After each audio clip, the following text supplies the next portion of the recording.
In this video, we're going to set up client billing and deliberately fail to properly censor Greemer's personal financial details. And we'll do this in two main areas. We'll enable client billing on our actual Webflow account. This is the first step. And then we'll set up client billing for a specific client project. Let's do the first part. And we'll start from our dashboard. Let's navigate over to our account settings. And once we're there, we're looking for billing tools. This is where we can find the option to create a client billing account. Now, we'll do this part fairly quickly, but it's worth noting, as indicated here, that at the account level, that's what we're setting up. This is your information. You, the freelancer or agency, or however you'd identify yourself. This is not for your client's information.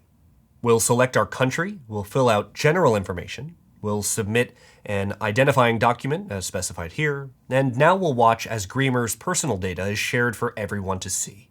Now, make sure these details are correct before setting up your client billing account because you won't be able to change it once it's been verified. Verification can take a few days, but once it's been verified, it'll say account verified.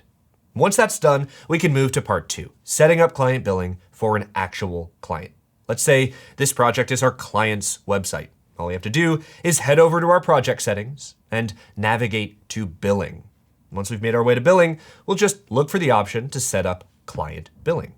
And this part's even simpler. Fill out your client's information, decide on customization, the options and plans you want, get some coffee, and when you're ready, fill out the details here. Now, these are just variables, nothing set in stone yet, but we can fill out profit information here to determine exactly how the client charges and subscription charges end up arriving at your profit. From here, we can continue. And a client payment link is generated. This is unique to this specific client. So we can send them this link so they can fill out their own payment information. Now, after we've completed this whole process and fully set up that client, we can always go back in and make changes.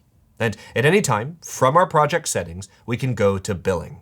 And this is where we can customize the information. This is under client billing. We can customize all the details right here. But that's it. Once we set up client billing on our actual account, we can start adding client billing on the project level. Now, we have more information about this on Webflow University, so check out the full article for details if you haven't already.